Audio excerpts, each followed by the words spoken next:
Thidwick, the Big-Hearted Moose, by Dr. Seuss.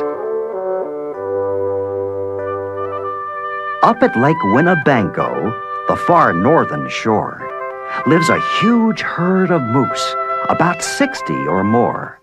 And they all go around in a big, happy bunch, looking for nice, tender moose moss to munch. Up at Lake Winnebago one day, they were lunching, just strolling along and enjoying their munching, for the moose moss that day was especially fine, when it happened that Thidwick, the last moose in line, saw a bingle bug sitting. The bug called out, "Hey, it's such a long road, and it's such a hot day. Would you mind if I rode on your horns for a way?" "Of course not," smiled Thidwick, the big-hearted moose. "I'm happy my antlers can be of some use. There's room there to spare, and I'm happy to share. Be my guest, and I hope that you're comfortable there." So the bingle bug picked out a nice, easy seat, and the moose went on looking for moose moss to eat. Well, an hour or so later, the bug heard a squeak, and he heard the small voice of a tree spider speak. "I say," said the spider, "you've got a fine place. That moose seems quite friendly, has such a nice face. If I got on too, do you think you would mind?" "Hop aboard," laughed the bug. "and I think that you'll find that the moose won't object. He's the big-hearted kind." "I accept," said the spider, with joy and delight. And he started a web on the horn to the right. While the spider was spinning, he heard a gay song, and a fresh little zinazoo bird came along. He stopped, and he stared, and he chirped, "Well, well, well! What a smart place to build! What a great place to dwell! I've been living on trees ever since I was born. But here's something new. Why not live on a horn? If there's room there for two, then there's room there for three." "There's plenty of room," laughed the bug. "and it's free." Thidwick stopped walking. What was all that talking? These guests had caught Thidwick the moose unawares. "Hey!" he called out. "What goes on there upstairs?" "Just building a nest, sir," the zinazoo said, and began yanking hairs out of poor Thidwick's head. And he plucked out exactly 204. "Don't worry," he laughed. "You can always grow more." Then he dozed off to sleep in his fine moose hair nest. "This bird," murmured Thidwick, "is sort of a pest. But I'm a good sport, so I'll just let him rest. For a host, above all, must be nice to his guest. Besides, now it's getting quite late in the day, and surely tomorrow they'll all go away." But alas, the next morning the sun's early light brought to Thidwick's sad eyes a most unwelcome sight. "Meet my wife," said the bird. "I was married last night. And perhaps, by the way, I should mention to you that her uncle is coming to live with us, too. You're a very fine host, so I knew you'd be willing." Then the uncle, a woodpecker, started in drilling. All Thidwick's friends shouted, "Get rid of those pests!" "I would, but I can't," sobbed poor Thidwick. "They're guests." "Guests indeed!" His friends answered, and all of them frowned. "If those are your guests, We don't want you around, You can't stay with us. 'cause you're just not our sort." And they all turned their backs and walked off with a snort. Now the big friendless moose walked alone and forlorn, with 4 great big woodpecker holes in his horn. What holes? whispered Herman, a squirrel who spied him. What holes to hide nuts in? Mind if I tried 'em? They're yours! Called the woodpecker. Get right inside 'em! This big-hearted moose runs a public hotel! Bring your nuts! Bring your wife! Bring your children as well! So the whole squirrel family all jumped on pell-mell.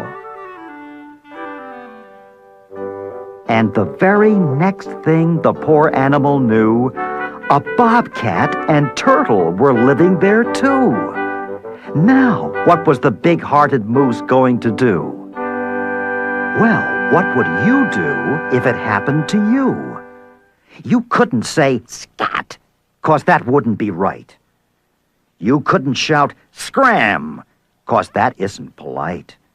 A host has to put up with all kinds of pests, for a host, above all, must be nice to his guests. So you'd try hard to smile, and you'd try to look sweet, and you'd go right on looking for moose moss to eat. But now it was winter, and that wasn't easy, for moose moss gets scarce when the weather gets freezy. The food was soon gone on the cold northern shore of Lake Winnebago. There just was no more. And all Thidwick's friends swam away in a bunch to the south of the lake where there's moose moss to munch. He watched the herd leaving, and then Thidwick knew he'd starve if he stayed here. He'd have to go too. He stepped in the water. Then, oh, what a fuss! Stop! Screamed his guests. You can't do this to us! These horns are our home, and you've no right to take our home to the far distant side of the lake! Be fair, Thidwick begged, with a lump in his throat. We're fair, Said the bug. We'll decide this by vote. All those in favor of going, say aye. All those in favor of staying, say nay. aye! Shouted Thidwick. But when he was done, Nay! they all yelled. He lost 11-1. We win! Screamed the guests. By a very large score! And poor starving Thidwick climbed back on the shore. Then do you know what those pests did? They asked in some more. They asked in a fox who jumped in from the trees. They asked in some mice, and they asked in some fleas. They asked a big bear in. And then, if you please, came a swarm of 362 bees. Poor Thidwick sank down with a groan to his knees. And then came something that made his heart freeze. Bullets came zinging right past Thidwick's face. Guns were bang-binging all over the place. Get that moose! Get that moose! Thidwick heard a voice call. Fire again and again, and shoot straight one and all. We must get his head for the Harvard Club wall. Thidwick took to his heels with that load on his head. With 500 pounds on his horns, the moose fled. He could have run faster without all those pests. But a host, above all, must be nice to his guests. Up canyon, off cliff, over wild rocky trail, with bullets bang bouncing around him like hail. Up gully, through gulch, and down slippery sluice, with his hard-hearted guests raced the soft-hearted moose. Then, finally, they had him. Because of those pests, he had run out of luck. Because of those guests on his horns, he was stuck. He gasped. He felt faint. And the whole world grew fuzzy. Thidwick was finished. Completely. Or was he? Finished? Not Thidwick. Decidedly not. It's true he was in a most terrible spot, but now he remembered a thing he'd forgot. A wonderful something that happens each year to the horns of all moose and the horns of all deer.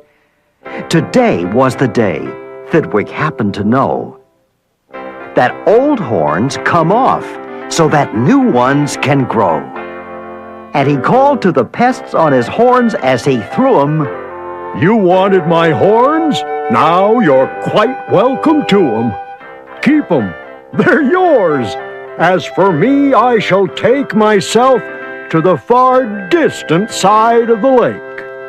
And he swam Winnebago and found his old bunch and arrived just in time for a wonderful lunch at the south of the lake where there's moose moss to munch. His old horns today are where you knew they would be. His guests are still on them, all stuffed as they should be.